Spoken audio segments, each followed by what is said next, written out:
The most famous budgeting rule on the internet is quietly making you broke, and almost nobody is talking about it. You've heard it everywhere. 50% needs, 30% wants, 20% savings. Clean, simple, and completely outdated. I'm here to explain why this rule collapsed and the real budget that actually survives modern prices.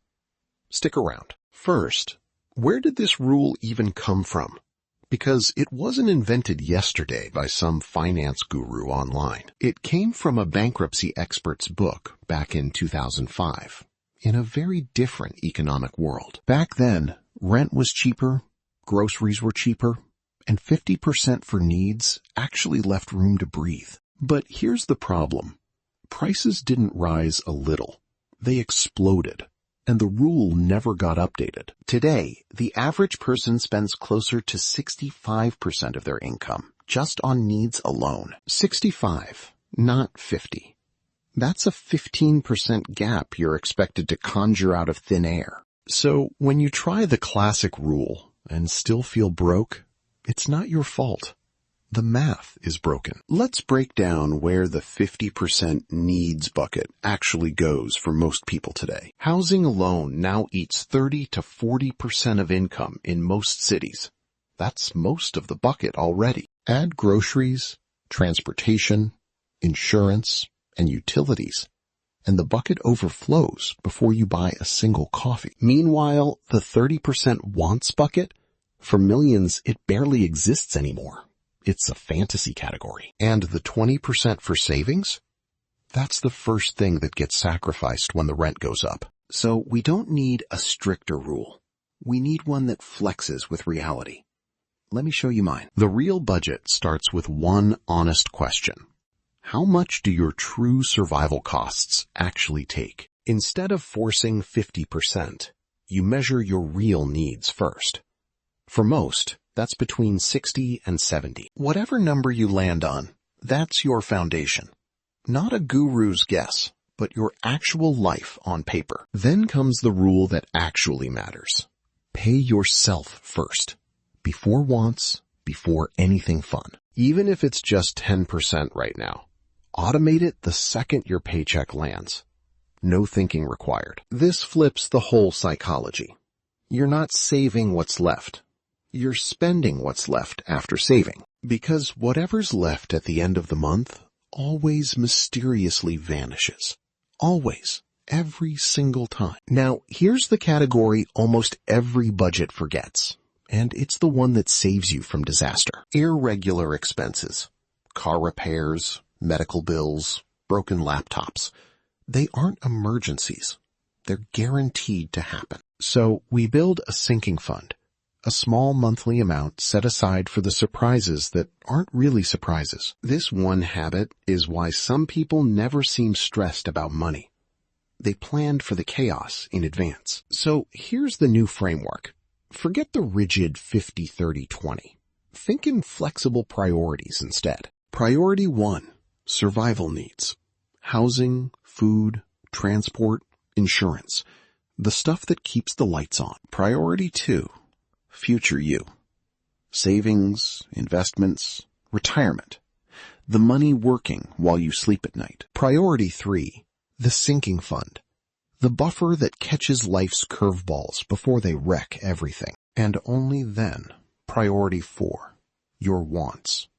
Not guilt-free, but genuinely earned after the essentials are handled. Notice something? Wants come last, but they still come. This isn't about suffering.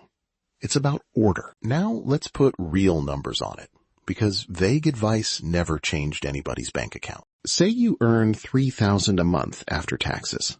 Let's split it the smart, flexible way. Needs might realistically take 65%.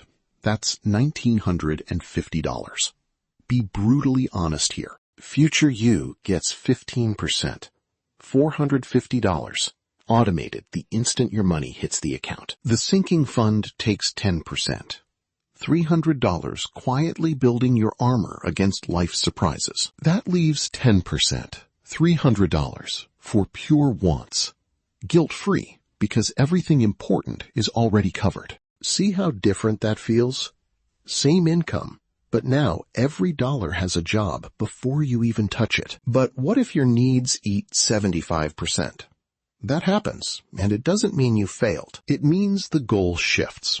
Your job becomes shrinking that number, not pretending 50% is possible. You attack it two ways: earn more or trim the biggest expenses. Small subscriptions won't save you here. Cutting a $5 latte feels virtuous, but negotiating your rent or car payment moves the needle far more. This is the trap the old rule hides. It obsesses over wants while ignoring the giant fixed costs. Real wealth isn't built by skipping coffee. It's built by controlling your 3 or 4 biggest expenses. Once those are handled, every raise you get can flow straight into future you, not lifestyle inflation. Lifestyle inflation is the silent killer. You earn more, you spend more, and somehow you're still broke. The flexible budget protects you because your savings percentage stays locked while your spending stays capped. Now, how do you actually run this without spreadsheets and misery? Automation does the heavy lifting. Set up separate accounts. One for bills, one for savings, one for your buffer, one for fun. The moment your paycheck lands, automatic transfers split it up before your brain can talk you out of it. Now you can spend freely from the fun account because whatever's in there is truly guilt-free yours. No more mental math at the register. No more guilt. The system already made the hard decisions for you. So let's recap the real budget, because this is the framework that actually holds up under pressure. Measure your true needs first. Pay future you second. Build a buffer third. Enjoy your wants last. Ratios are a starting point, not a prison. Flexibility beats a broken rule every single time, because the goal was never to obey a formula. The goal is to finally control where your money goes. If this helped you see budgeting differently, do me a favor and hit that subscribe button right now. And give this video a thumbs up if it helped you see money differently. I'll see you in the next one.